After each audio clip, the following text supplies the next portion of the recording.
Okay, good morning, everyone. Morning. Thank you. Welcome back. So this is a session on network segmentation using GlobalProtect. Allow me to introduce myself. I'm Sarvesh Rao. I'm product manager for GlobalProtect. And along with me, we have Stan. Stan Lee is the director of security architecture for Palo Alto Networks. Good morning, everyone. Yeah. Okay. All right. So let's get started. So as I said, this session is on network segmentation. We will talk about how to go about it, what are some of the key things that you need to focus on. And feel free to ask questions either in between, or we'll have a few minutes for Q&A. Please feel free to ask your questions. And if we miss out, we are available here after the session. You could talk to us as well. Okay, very good. So before we dive deeper into the network segmentation, just to set the stage, GlobalProtect solution is something that's part of the PanOS platform. So if you have a next-gen platform with PanOS, you already have GlobalProtect. And some of the key value propositions of GlobalProtect is it secures internet traffic, both for your users in the office and mobile users. You can enforce acceptable use policies so that employees, when they access the internet, they're following your company policies. It's a robust remote access VPN solution, both IPsec and SSL. So for your remote workers, it's a great connectivity solution. You can enforce policies and have secure access to SaaS applications. We'll talk about how to do that. It also will help you to safely enable BYOD if your company is considering BYOD as part of your work culture. And it allows you to strengthen your internal network segmentation, so you have access controls and security policies even when the user is inside the network. Okay, so that's the key use cases. Some of you may be familiar, some may not be. That's why we wanted to just set the stage. And if you heard the announcement yesterday, now you have two deployment choices for GlobalProtect. You can either buy the GlobalProtect subscription, install it on these PanOS gateways, whether they are hardware appliances or VM. You also now have the GlobalProtect cloud service that you could deploy as a choice. There's a separate track on GlobalProtect cloud service and with a lot of details about it. So just wanted to share this information that now you have two different models. And some customers are also interested in a hybrid model where they have gateways on-prem, and they are also interested in the GlobalProtect cloud service. So these are your choices. So as we move forward in the presentation, quickly want to touch upon a couple of case studies about customers who have had unfortunate incidents or industries that have had unfortunate incidents with advanced threats. And kind of just to have this background that this is a security solution. And the goal of this security solution is to protect you from advanced threats.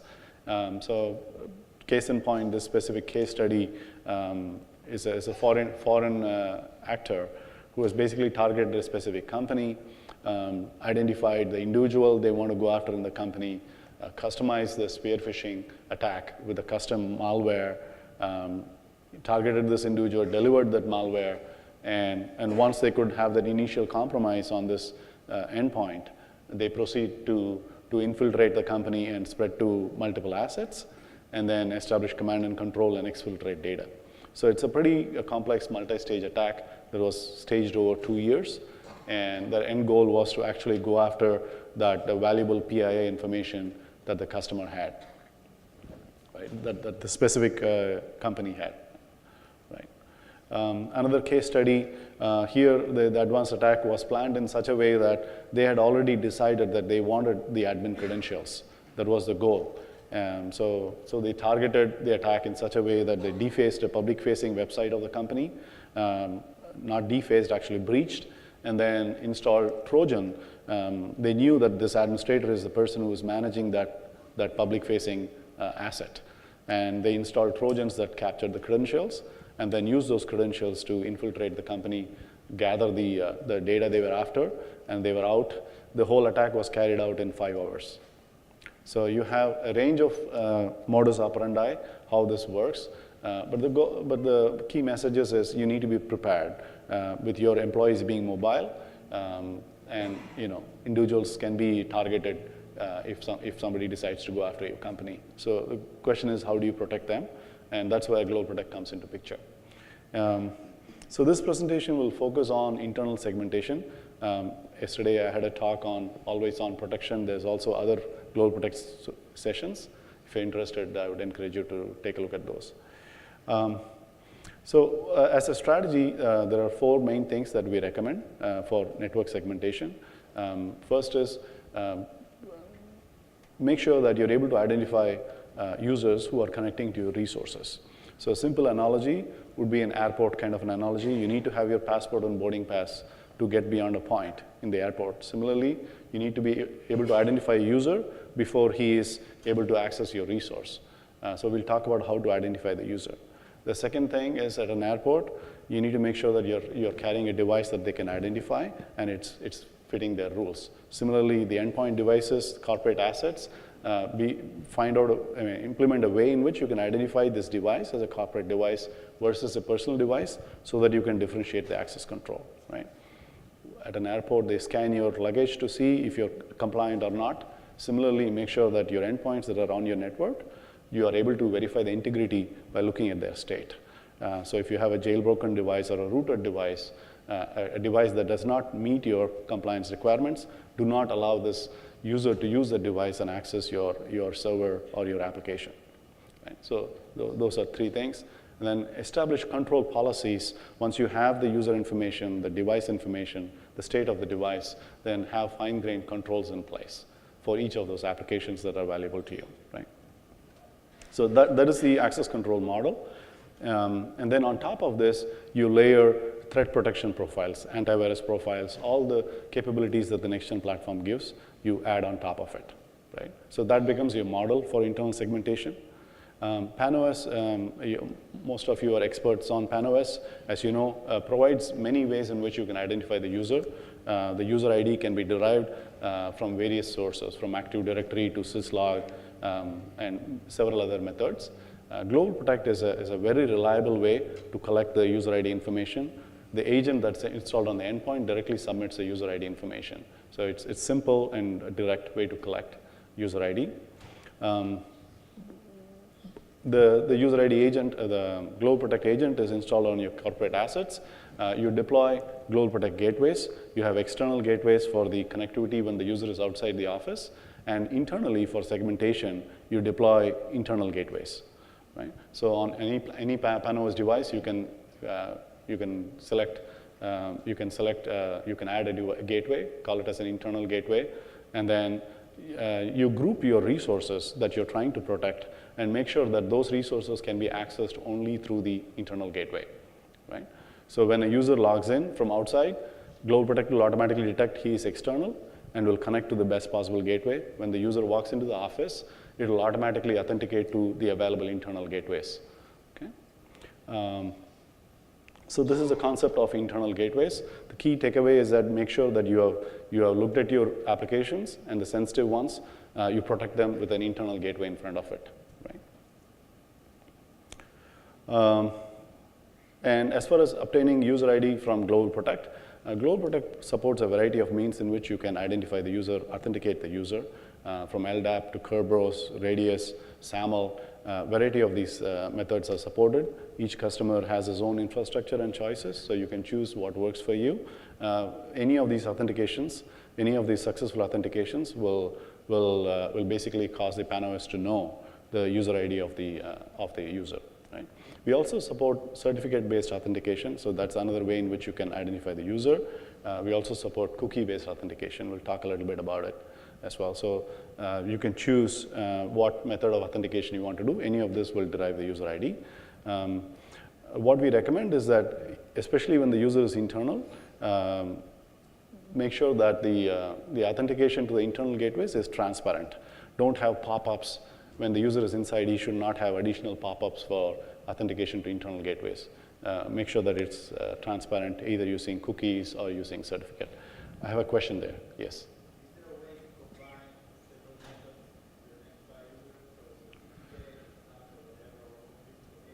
Absolutely.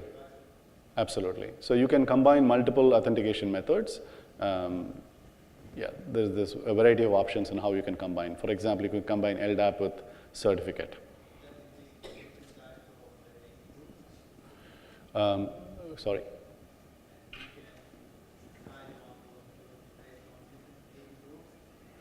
Can you tie that to different AD groups? Right. So the authentication to the gateways is the same way to authenticate all the users.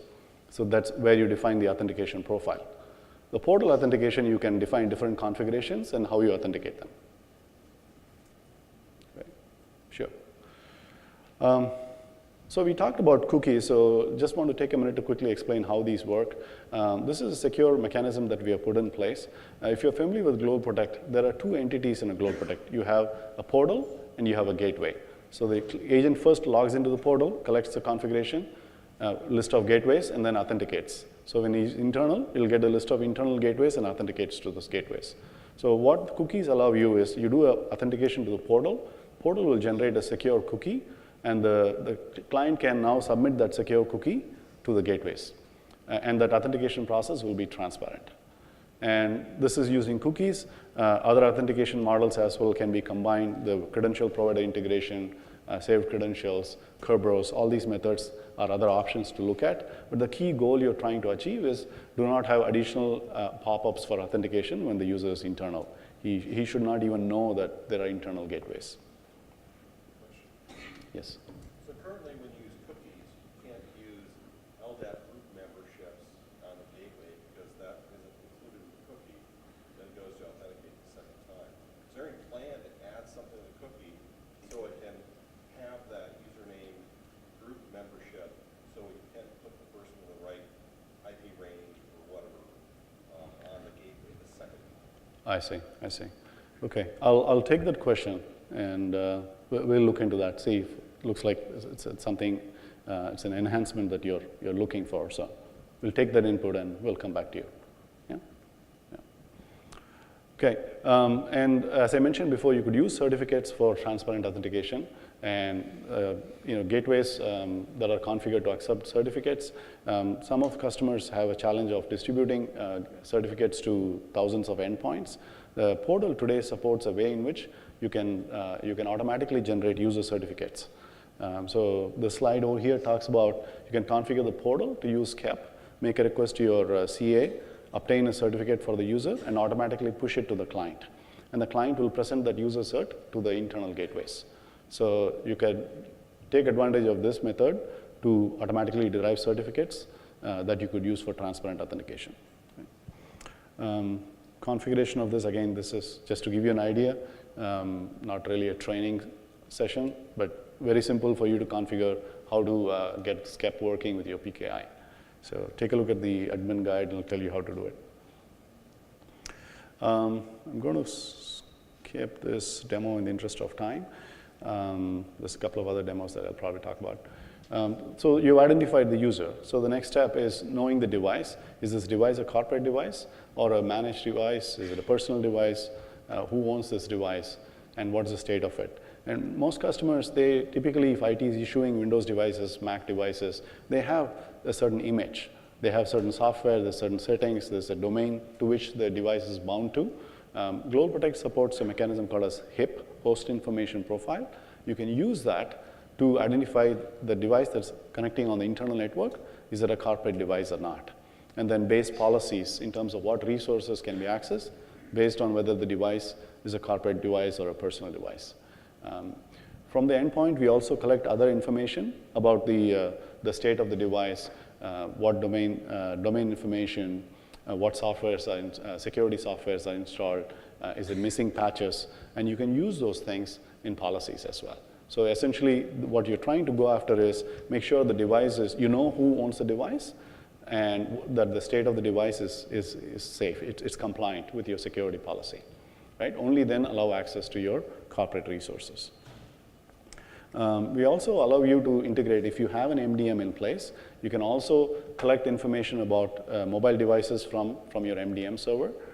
So this chart talks about how this works. So basically the GlobalProtect gateways take advantage of user ID agent and talk to the MDM server and collect information about all the mobile devices the MDM server knows about. And then once you have information about the mobile device, what applications are installed on it, is it compliant or not, you can use those in your HIP policies. So it makes that host information checking for mobile devices all the more powerful. So for standard devices like laptops, MacBooks, use the GlobalProtect HIP capability so you can directly read from GlobalProtect. And for mobile devices, as you get minimal information from GlobalProtect, if you have an MDM, collect more information from MDM, and then combine these things in HIP policies. Right? So now that you have identified all these things, where is the user coming from? He's an internal user coming from this zone. You identified what group he belongs to. You confirmed that the device is a corporate device, and you have identified the applications he's allowed to access. Then on top of it, you have layered the threat protection profiles, antivirus profile, file blocking profiles, and all these things. And then you have a security policy in place. And to access this application, all these checks have to be met. And that is basically that's how you would implement internal segmentation, wherein you have fine-grained established controls for user, device, and application, and security policy. Okay. Let's see. We support with 8.0, we support a capability called as multi-factor authentication. If you have highly sensitive applications that you want to have additional step-up authentication, specifically to combat credentials being stolen. Like one of the case studies we saw, the attacker had targeted the administrator's credentials. So what would you do if that happened in your company, wherein the attacker got hold of the administrator's credentials? That's where MFA could be a valuable asset.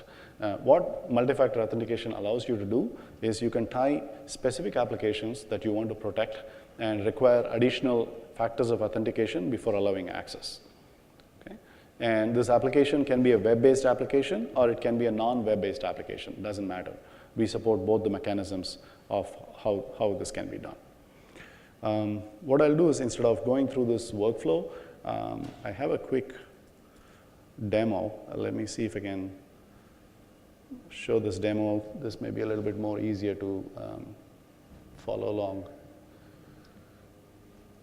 So here, assume that you're accessing internal applications. If that application is protected by an MFA policy, then the firewall is going to intercept that access request and redirect to the captive portal or authentication portal and ask for additional authentication. This user is internal. He's already been authenticated for basic resource access, but this specific application requires MFA. So his access has been intercepted, and he is prompted to do this multi-factor authentication.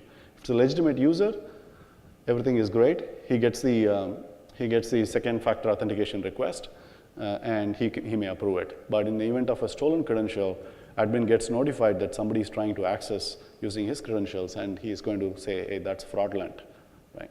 So that's how you could protect sensitive applications, and you can do this on a per application basis. You don't need to modify anything in that application. All this is done by the platform, the security platform. And this works well for web-based applications as well as non-web-based applications. For example, if you have a Linux server and you want to have additional factors for SSH into that, you could use this capability. That's basically what the demo shows. It's trying to do an SSH. It could be an attacker who has the credentials trying to access a Linux server, and if he's a legitimate user, then he will get the notification in GlobalProtect and for other authentication. But if it's an attacker, he's basically going to be stopped right there. And if he gets the second authentication, the administrator gets the notification and he can stop that attack.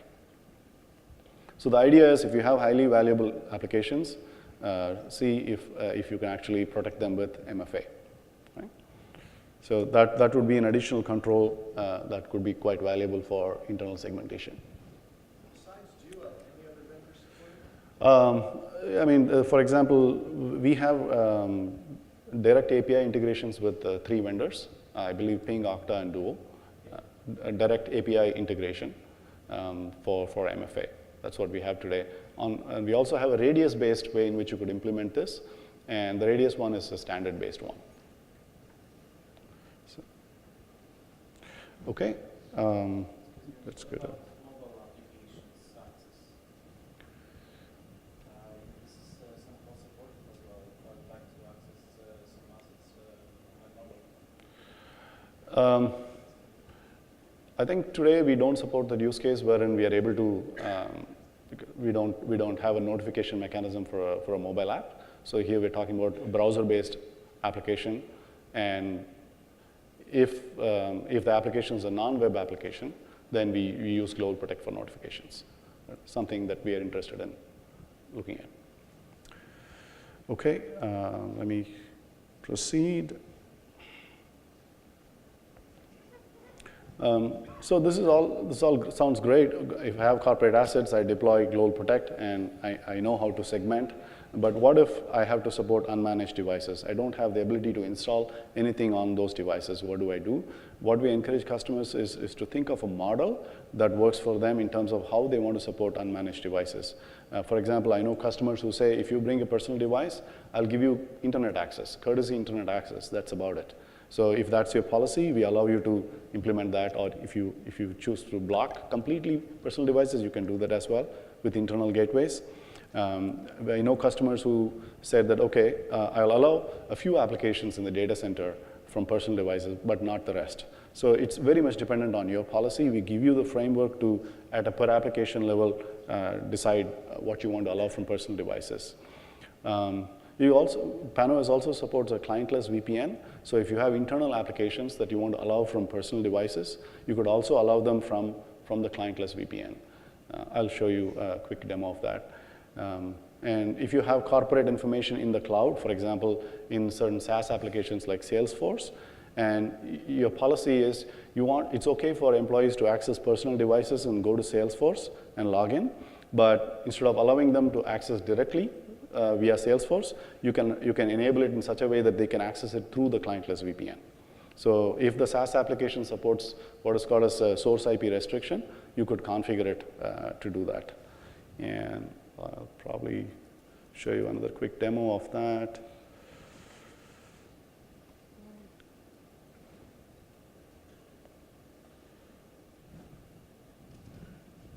Okay, so here's a user, let's say a sales employee from your company, logs in directly to Salesforce with his credentials.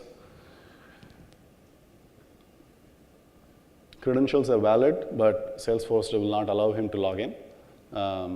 This user says, hey, something, I must have fat fingered it, so he tries again. And authentication will not go through. Then he finds out, oh, his company policy is he has to access Salesforce from personal devices only via clientless VPN. So he goes to the GlobalProtect portal where the Salesforce app is published, and he accesses it via the portal using the same credentials. So I have set up source IP restrictions on Salesforce to allow access only traffic from the IP address, the egress IP address of clientless VPN. So, and now with the same credentials, he will be able to log in. Okay, so that's just to give you an idea in terms of how you could. These are various tools that you have. You can combine to support, to enable BYOD safely. Very good. So that brings me to the end of my part of the presentation. I will hand the presentation over to Stan. We'll talk about our own deployment of internal segmentation at Palo Alto. Thank you, Stan. Thanks, Sarvesh. Thank you. Good morning, everyone. Welcome to Ignite. I want to thank everyone again for joining Sarvesh and I for this particular session. Just by a show of hand, how many customers right now have GlobalProtect deployed in this room right now? That's quite a few of you. So I really appreciate you guys coming in and listening to us talk on this. Hopefully the information that Sarvesh shared, along with the use cases that I'm going to share with you, give you some additional ideas on how you might want to extend GlobalProtect within the user environment. The two use cases I'm going to be sharing with you today is really, there's going to be two particular key use cases. The first one is a broader set that talks about how we use GlobalProtect to manage access to our enterprise network and our enterprise data. The second one is more focused on risk-based authentication using the step-up authentication model that Lee Claridge and Sarvesh just stepped through for everyone. again, from an access management standpoint, we are assuming that you guys are already implementing application level access control within your system, within your environment. And what we're offering today is really a discussion more around how do we further reduce that attack surface? How do we eliminate potential threats coming from your user environment against your application itself, right? Really mitigate against around those. And before we provide access from the end user environment into any network resources, there's a few things that we want to answer. The first thing we look at is really from the source of the request itself, understanding who's the user. What systems are they coming from? Is it a managed device? Is it an unmanaged device? Is it a BYOD mobile device itself? And more importantly, is also what's the state of the device? Is malware protection running effectively on it? Is vulnerability management properly configured? Is disencryption turned on? And perhaps even maybe DLP solution and other checks that you might want to have in your system. Once you understand where the request is coming from, then you start to look at what kind of data they're accessing. If the data is being accessed in our environment, in the data center environment, you want to know who's accessing it, what groups they belong to, what security groups they've been granted access to. Is it an authorized access itself?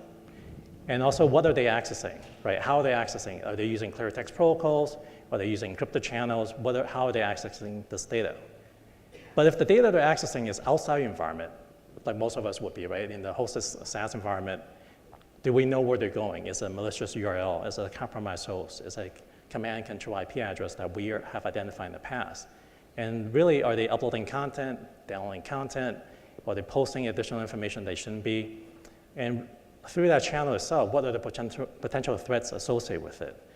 That's really these are the things that we want to understand before we grant access to any of the data and resources within our environment. Now, before I jump into what we're doing internally within Palo Alto Networks, I wanted to also give you guys a little context in terms of what our environment looks like. In many ways, we're very similar to most enterprises. We have a blend of various types of workstations, managed and unmanaged workstations. We have BYOD devices, and within our data centers, we use a variety of tools, web-based applications, thick clients, thin clients, and of course, we have our varieties of SaaS services as well. But what's unique about Palo Alto Networks is that perhaps you guys heard that we've grown quite a bit over the last few years. Within the 18 months I've been with the company, we actually grown about 50% by headcount over the last 18 months. And that poses a particular challenge for us, right? One of the things that most common ways I've seen deployed out to support network segmentations in the end user space is use of NAC tools, right? A lot of folks use NAC to separate user base and provides access and authorization models. When you're growing as fast as we are and as agile as we are constantly moving people from floor to floor. Having to build a end user VLAN environment where dynamically mapping IP address subnets to particular business units is always a challenge. You're constantly moving that around, and it doesn't work very well in our environment. So of course, no surprise, we're using GlobalProtect to manage this environment. And how we're doing this is we have GP deployed on all of our endpoints, and we're using user-based certificate for authentication to provide strong authentication. So we understand the users who are asserting themselves, we know indeed they are who they are. And we provision the certificate during the initial onboarding stage of the employee. So all of our managed devices, we have a certificate associated with it. We understand who the users are. And that allows us to separate our unmanaged devices. Our unmanaged devices, in the case of BYOD and mobile devices, we use MDM, we use AirWatch as our provider. During that registration process, that's when we provision the certificates. And when that user leaves the company or change role, that's when we would decide whether or not we need to deprovision the certificate, and that's how we cut off access to the environment. In addition to that, we're using both internal and external gateways for authentication purpose. Of course, external gateways provide remote access through encrypted secure tunnels. And internally, the GP provides us a mechanism to authenticate user very strongly and very rapidly. So even when users are opening, closing the laptop, jumping from floor to different conference room, we are able to attribute that user in a very, very quick way. Moving on into our data centers environment, what does that look like? So we have user ID integrations into multiple directory sources. That's one of the best practices that we quite often describe. We have it integrated with our Active Directory environment, with our SSO environment. We also perform syslog and the API level integrations with our user ID sources. And we use user ID redistribution across our global environment. So at Palo Alto right now, we have a little bit over 60 firewalls in about 20 locations worldwide.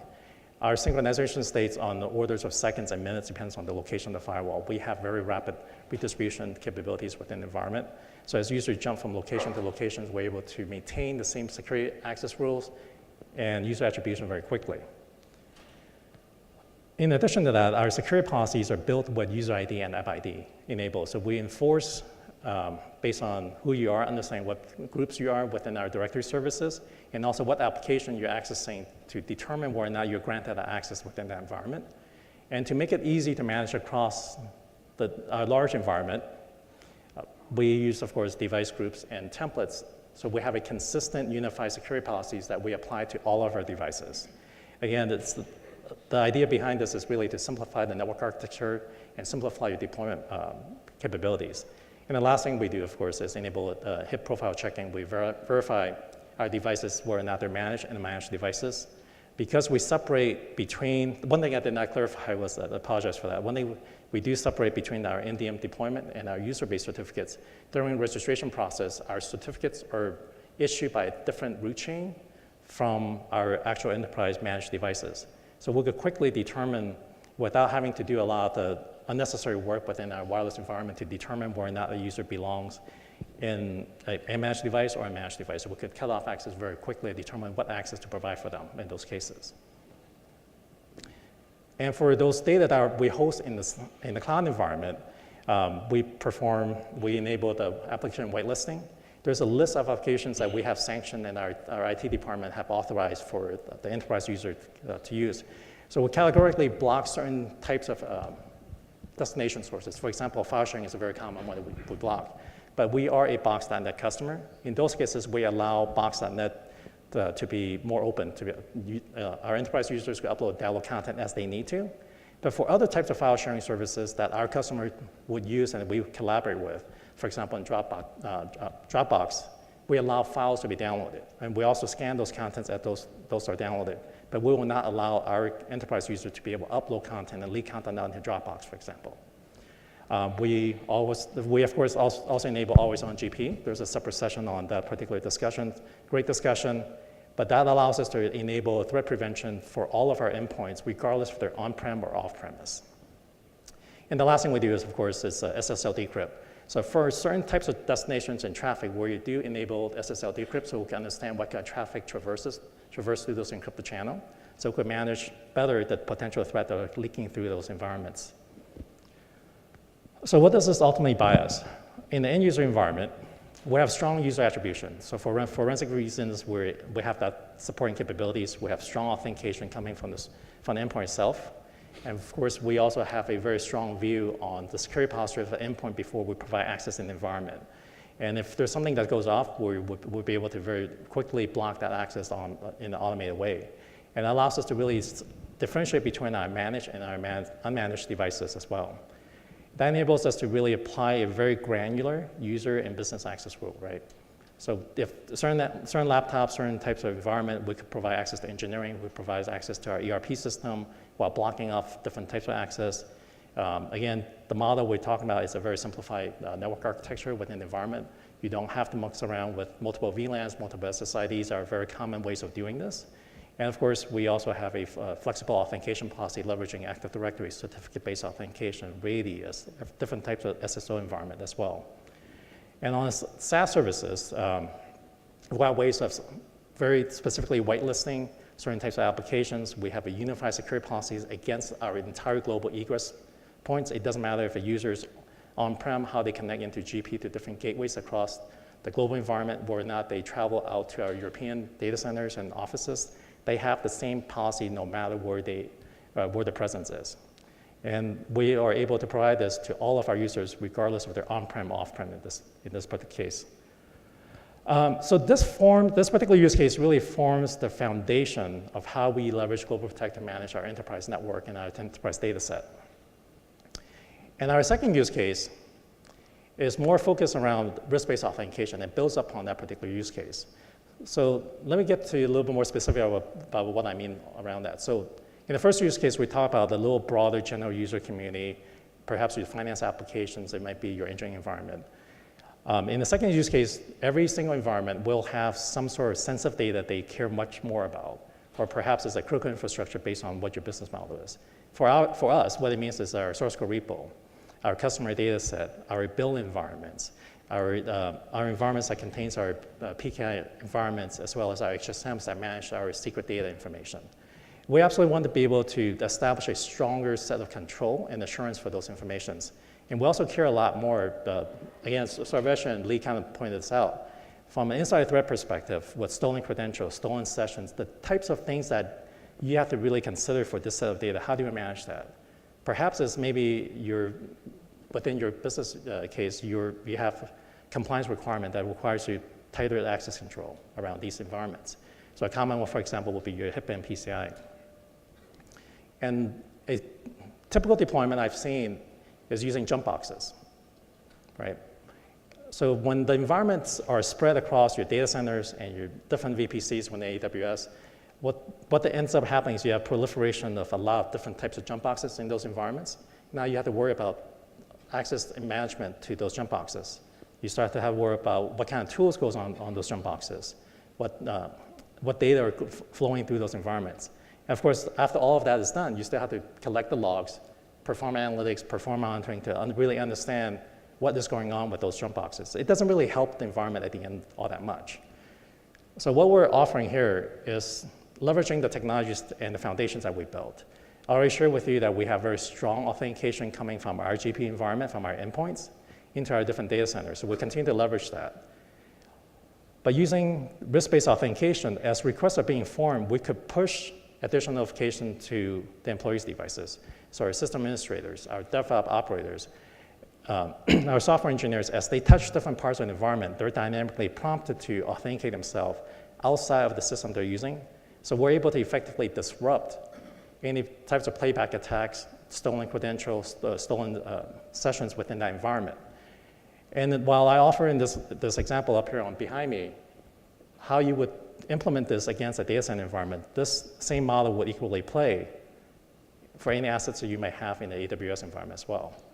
So it supports, again, it's the same policy that gives you a single pane of glass across your data centers as well as your hyper-cloud architecture environment. In this particular case, we're able to control the session that associate with each of the tools. For example, if your software developers, they need access to GitHub, you could ask for two-factor authentication once every 8 hours. But if someone's touching my PKI environment, I want that re-authentication to happen every 15 minutes. I could apply a different policy, different authentication requirements for each of the applications that I choose to. And the best part is all the same technologies we're talking about, the threat prevention, the SSL decrypt, the app ID capabilities, all still apply. And I have strong understanding of the endpoint protection at each of the administrators' workstations, so I could apply arguably more effective control than I would be able to do with a lot of jump boxes spread out through my environment. Again, I'm not arguing that this necessarily replaces jump box capabilities, but it gives you a lot more visibility from a security perspective. I no longer need to collect logs from different environments. Now I have everything inside Panorama. I can understand who the users are, what they've been accessing, when they accessed it, and how long the sessions are. I can control that in a very, very granular way based on the data or the access that they're providing.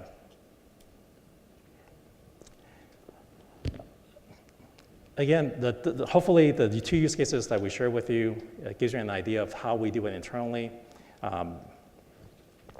And also, hopefully, you guys are looking at the Panelists step-up feature. This is one of the features that we're looking at very strongly. It provides a lot more capabilities and assurance for us in how we're protecting our environment.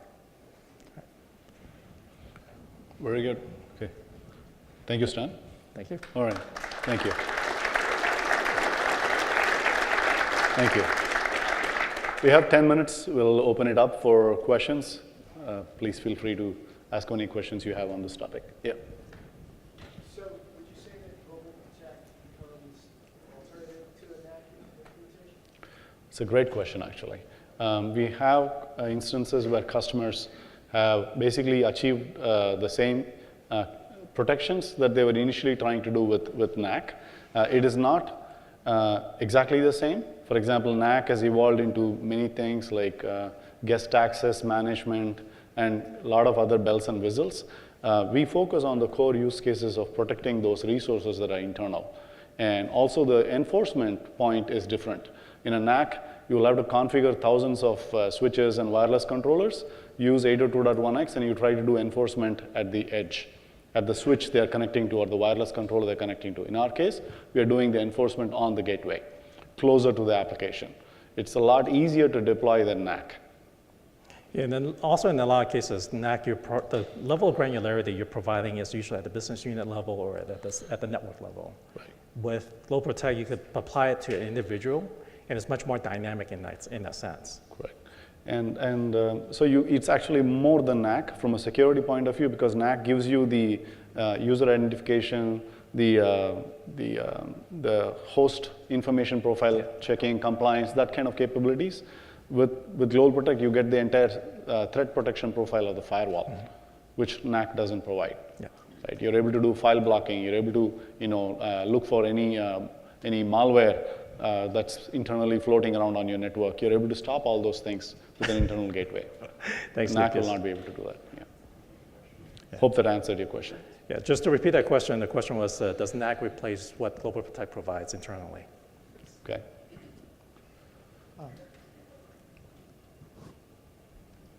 I'll repeat the questions, okay. Okay. I noticed you've got support for Duo now natively, and you demonstrated the push functionality. Are there any plans to support the full range of Duo options? There's also SMS, call, et cetera. Yeah, so you configure that on the Duo server, so we support it. Sure, but there's no option there for the end user to choose at the time of... Yeah, this particular deployment, we configured it that way. You can, that page is actually, you can support whatever methods. If you configured your Duo server to send an SMS and the user is supposed to type in that 6-digit number, you could do that. So that page is customizable? Yes. Yes. We use multi-factor authentication, and it's non-web-based. You're using like GlobalProtect for your return notification to sign in? Yes. Yeah, just to repeat the question, for I think the multi-factor authentication, in case anyone can hear it, sure. is there any mechanism what's the mechanism for non-web-based application, right? Was that your question, or you had something else to add? No, you said that you could use GlobalProtect. Yes. What? Do you have to have that GlobalProtect signed into an internal gateway, or does it just have to be loaded? It just has to be loaded. Yeah. Just a couple of comments on GlobalProtect. Sure. I'm an old Cisco ASA user, Sure. and it seems like the GlobalProtect client is a bit fresh. And things like when we use it for external users, and it says connecting to connect in, it's a 3-character thing they have to look at. Like, they don't see a large, oh, I'm connected. And that makes a big deal for 30,000 users. Definitely. It doesn't come up and show a nice lock thing, right? Okay. And then there's a second issue is where if you try to implement using the pick list, you can pick which gateway you grab. Sure, sure. You come in and you're like, hey, I'm at a university, I'm from the Department of Chemistry, so I pick from the Department of Chemistry. Mm-hmm. But if I change my portal, it logs me in and kicks me out because it downloaded a new profile pick list. Mm-hmm. But it doesn't tell you that. So the user's like, hey, I'm logged in and it kicked me out. How come? Okay. And they're all confused. I see. I see. It's obviously it's the architecture is different from ASA and AnyConnect. AnyConnect and ASA have deployed their solution, VPN solution designed in a certain way. GlobalProtect is a security solution designed in a different way. They don't have. We have a concept of portal and gateways. So there are ways in which we can streamline it. For example, I may want to understand why you have multiple portals, and is it possible to have a single portal and have multiple gateways for different departments so that the user doesn't have to actually even switch portals. You can publish those manual gateways. So there are ways in which you can make it work in a GlobalProtect manner. But it's really awkward for the user. Like just the physical GUI interface, the right click and trying to do the right pick list, it doesn't work well. Yeah, so I think this is feedback we have consistently received from other customers as well, and something more along the lines of a roadmap. We are improving the look and feel, not just the look and feel, the workflow, and modernizing the GlobalProtect UI UX. So I would request for a little bit more patience, and you will see something that is much more easy to use for your users. So yes, so the feedback is taken. Yeah. Yes. Yeah, I just had a question on the SAML authentication SAML, for okay. GlobalProtect. Like, what's the user experience like? Is it, you know, they launch GlobalProtect and they're redirected to like the Microsoft like ADFS if you're using ADFS Sure. to sign in, and then they get that token? Sure. And if they already have the token, is it automatically connected? Correct. So I wish I had a demo that I could show you, but I'll connect with you and maybe show you a demo of how that works. Basically, there's a mini browser window that pops up.